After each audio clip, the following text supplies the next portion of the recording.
Brothers, a SWTOR short story. Today, I watched my face burn. The skin crackled and curled as fire seared away the moisture. Charred flesh retreated from the heat and shriveled into a huddled black mass. One blue eye, identical to my own, held me in place, made me watch. In an instant, it was the face of a stranger, and we were no longer twins. The memory tugged at my hand, pulled it to my cheek. I was startled by the smoothness that met the pads of my fingertips.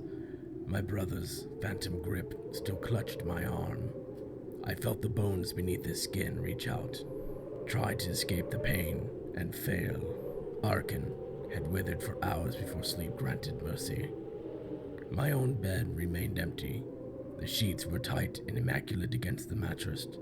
Though not opulent, the bed seemed inappropriate.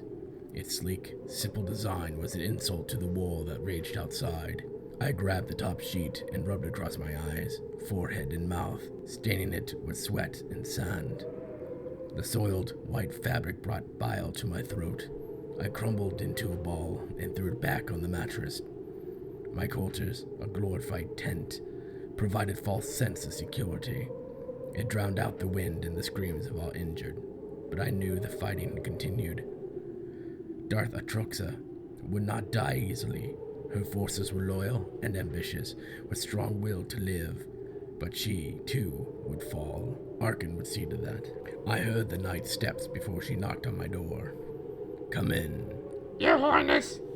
She kneeled upon entering and waited to be spoken to, a tiresome dance enforced by father. Using the force, I pulled a chair from the corner of the room and sat. "Tell me about my brother." Prince Arkin is stable. Her face was hidden beneath the traditional helm of a Zakul knight. Father changed our gods regularly to prevent attachment. The knights of Zakul were our servants, but his followers and subjects. He was their god. We only represented an extension of his will.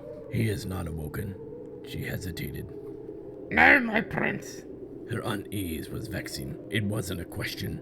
I would feel if he was awake. Yes, Your Highness. Her gaze locked to the floor. It was easy to toy with the knights. Their blind devotion to father made them susceptible targets.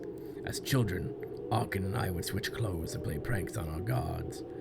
But I was too old for such games now. I could smell the grime beneath her armor. This knight had fought with us today, and for that, she deserved my respect. "Forgive me," I sighed. "I'm tired. Will that be all?" The immortal Emperor Valkorion, Slayer of Isaac, requires an update.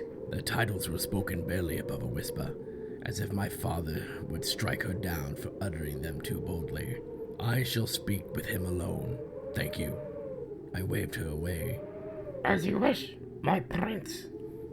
She answered and stepped back out of the tent.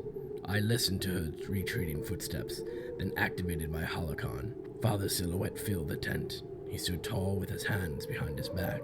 I kneeled. "Report. Our healers tried to save Arkin's arm, but were unsuccessful. He was fitted with a cybernetic replacement in the field. As for the burns on his face, a report on the planet Thexan." My head snapped upward. "Father, your brother made his choice. I told him to stay on Zakul. He paid the price for his defiance." His voice chilled the air. "This campaign was his vision," I pressed. "We were meant to topple the core worlds together, in your name." "His vision is narrow. Perhaps losing an eye will open his mind." There was neither warmth nor malice in his tone. "Now report." My muscles tightened. I was thankful Arkin was not awake. His patience with father grew thinner with each interaction. I tried to explain that this was just his way, that father only pushed us to be stronger, but it was becoming harder to placate Arkin's anger. I cleared my throat and obeyed. "Acceptable casualties. On our side, Darth Atroxa remains a threat, but I'm confident she will be neutralized with her downfall. Victory will be ours." "Do not underestimate the Sith," Father warned. "Though quaint, they will do whatever it takes to survive. And Unlike the Jedi, they are not held back by lofty ideals or forced morality. Without waiting for my response, he turned and cut transmission. I sighed. Fatigue was catching up to me. There would be another battle tomorrow. My brother's presence pulled at my attention. I hurried to the adjoining tent. 3 droids and 2 healers stood over Arkin. I winced at the shrill sound of drilling. Arkin's remaining fist clenched the sheath as they fitted him with the Durasteel mask. Finished, Your Highness? My brother stared at the ceiling. The mask covered more than half his face and wrapped around the back of his skull. There was nothing human about its design. It was meant to intimidate as Arkin demanded. Scorched skin peeked from the edges, the testament to the ruined visage beneath. "Leave us," I ordered. The droids and healers bowed, then scurried away. Alone, Arkin relaxed. His exposed left brow nodded in pain as he looked down at the cybernetic arm. My stomach churned as we both assessed the day's losses. A man can have anything if he's willing to sacrifice. Father's teachings were like poison to Arkin's tongue. His modulated voice sounded foreign. "You have sacrificed enough," I assured him. No, Texan. His eyes met mine. This is only the first payment. There will be more. Time slowed, and yet the world spun around us as I felt my brother slip away from me. On Zakul, Ark and I had conversations without words. We moved in tandem, flowed like water with one mind and purpose.